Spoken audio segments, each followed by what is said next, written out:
ধৰ্মীয় সংখ্যালঘু মহিলাৰ সুৰক্ষাৰ বাবে ইউচিচি সদনত ঘোষণা মুখ্যমন্ত্ৰী ডক্টৰ হিমন্ত বিশ্ব শৰ্মাৰ ধৰ্মীয় সংখ্যালঘুৰ লোকসকলৰ মাজত কম ভোট পোৱা বুলি আমি যে তেওঁলোকৰ কাম নকৰো তেনেকুৱা বাৰ্তা দিব নিবিচাৰি সদনৰ প্ৰথম অধিৱেশনতে ধৰ্মীয় সংখ্যালঘুৰ মহিলাসকলক আটাইতকৈ সুৰক্ষা দিব পৰা ইউনিফৰ্ম সিভিল কোড বিল আমি সদনত উত্থাপন কৰিছো।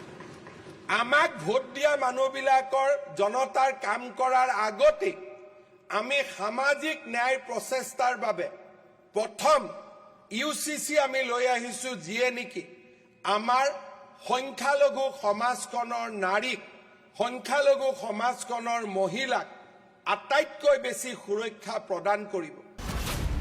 আমাক যদি ৰখাব পাৰে ৰখাই লওক। নিৰ্বাচনৰ পূৰ্বে বিৰোধীক দিয়া প্ৰত্যাহ্বানৰ কথা উল্লেখ কৰি মুখ্যমন্ত্ৰীয়ে ক'লে কথা দিছিলো আৰু হিয়াই কৰিছো। মোৰ মনত আছে এই সদনত যেতিয়া মই ভাষণ দিছিলো যোৱাবাৰ আমাৰ ৰাইজৰ দলৰ এগৰাকী বিধায়কে আমাক যেতিয়া প্ৰত্যাহ্বান জনাইছিল তেতিয়া মই তেওঁক এই সদনৰ পৰা কৈছিলো अगर रुक पाता है तो रुकवा लो लेकिन अगर हमें नहीं रुकवा पाते हो तो पहला सेशन में ही हम यूसीसी बिल लेके आएगा। मैं मौका दिया था कि संभव है तो हमें रुकवा लो लेकिन अफसोस है कांग्रेस हमें रुकवा नहीं पाया। अगर हमें रुकवा नहीं पाया तो हम जरूर यूसीसी बिल पहला सेशन में ही लेके आएगा और हम लेके आया। तार माने আজি আমি যি প্ৰতিশ্ৰুতি দিছিলো যে আমাক যদি ৰখাব পাৰে ৰখাই লওক যদি ৰখাব নোৱাৰে আমি ইউচিচি লৈ আহিম। বিধানসভাৰ মজিয়াৰ পৰাই এইবাৰ ঈদত গৰু কোৰবানী নিদিবলৈ আহ্বান মুখ্যমন্ত্ৰীৰ। যিসকল মুছলমান লোকে গৰু কোৰবানী নিদিয়াৰ সমূহীয়া সিদ্ধান্ত লৈছে তেওঁলোকক ধন্যবাদ জনাই মুখ্যমন্ত্ৰীৰ দাবী গৰু কোৰবানী দিয়াৰ কথা ইছলামৰ ধৰ্মগ্ৰন্থৰ ক'তো লিখা হোৱা নাই। মোৰ আশা আছিলে এনেকুৱা সময়ো আছিলে যে ধুবুৰীৰ দৰে চহৰত কুৰবানী দিয়াৰ পিছত হোৱা ঘটনাই হিংসাত্মক ঘটনাৰ ৰূপ লৈছিলে কিন্তু অধ্যক্ষ মহোদয় মই আজি সদনত অত্যন্ত গৌৰৱেৰে সৈতে ক'ব বিচাৰো যে সময় আৰু সমাজৰ পৰিৱৰ্তনৰ লগে লগে হিন্দু ধৰ্মৰ ধৰ্মীয় চেতনাক সন্মান জনাই এইবাৰ অসমৰ প্ৰায়বোৰ মুছলমান সম্প্ৰদায়ৰ ৰাইজে গৰুক কুৰবানী হিচাপে আগ নবঢ়াবলৈ সিদ্ধান্ত গ্ৰহণ কৰিছে যি নিশ্চিতভাৱে আমাৰ ৰাজ্যৰ সমন্বয়ৰ বাবে এটা অত্যন্ত শুভ ইংগিত। মই আজিৰ এই পবিত্ৰ সদনৰ মঞ্চৰ পৰাই সেইসমূহ সমাজলৈ ধন্যবাদ আৰু কৃতজ্ঞতা জ্ঞাপন কৰিম যিসকল সমাজে অত্যন্ত স্ব ইচ্ছাৰে সৈতে এইবাৰ তেওঁলোকে সিদ্ধান্ত লৈছে যে আমি গৰুক কুৰবানী হিচাপে আগ নবঢ়াওঁ।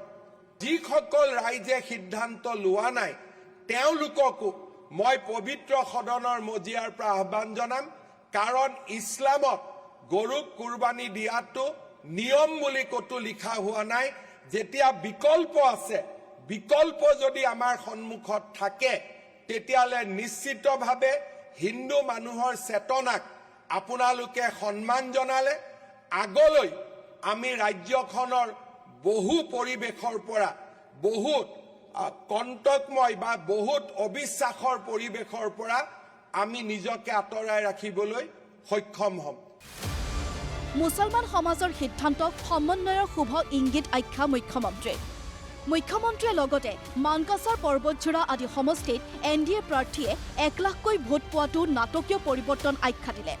2031 চনৰ নিৰ্বাচনলৈ সেই আধাও যে থাকিবগৈ সন্দেহ মুখ্যমন্ত্ৰীৰ। পৰ্বতঝোৰা মানকাছাৰৰ দৰে য'ত নেকি অলমষ্ট 100% সংখ্যালঘু লোক বাস কৰে তাতো আমাৰ মিত্ৰ দলে 1 লাখতকৈ বেছি ভোট পাবলৈ সক্ষম হৈছে যিয়ে নেকি অসমৰ ৰাজনীতিৰ আন এক নাটকীয় পৰিৱৰ্তনৰ নতুন ইংগিত বহন কৰিছে। উত্তৰ এটাই যে 2031 চনৰ নিৰ্বাচনত এই 18 জন ব্যক্তিও কিমান নিৰাপদ সিও ডিটাৰমাইন কৰিব অহা 5 বছৰত কেনেকৈ কাম হ'ব, কেনেকৈ আগবাঢ়ি যাব। আগন্তুক 5টা বছৰত অবৈধ প্ৰব্ৰজন ৰোধ, উচ্ছেদ আদিৰ জৰিয়তে অসমৰ কলা সংস্কৃতি সুৰক্ষাৰ লক্ষ্য মুখ্যমন্ত্ৰীৰ।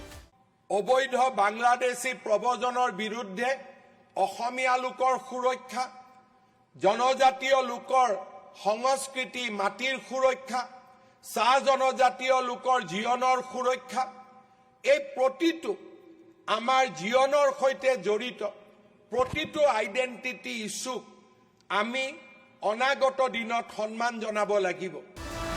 জনজাতীয় ভূমি আৰু ভাষা সুৰক্ষা, পাহাৰৰ বিকাশৰ দায়িত্ব সন্দৰ্ভতো গুৰুত্বপূৰ্ণ আহ্বান মুখ্যমন্ত্ৰীৰ। ব্যুৰো ৰিপৰ্ট, প্ৰতিদিন টাইম।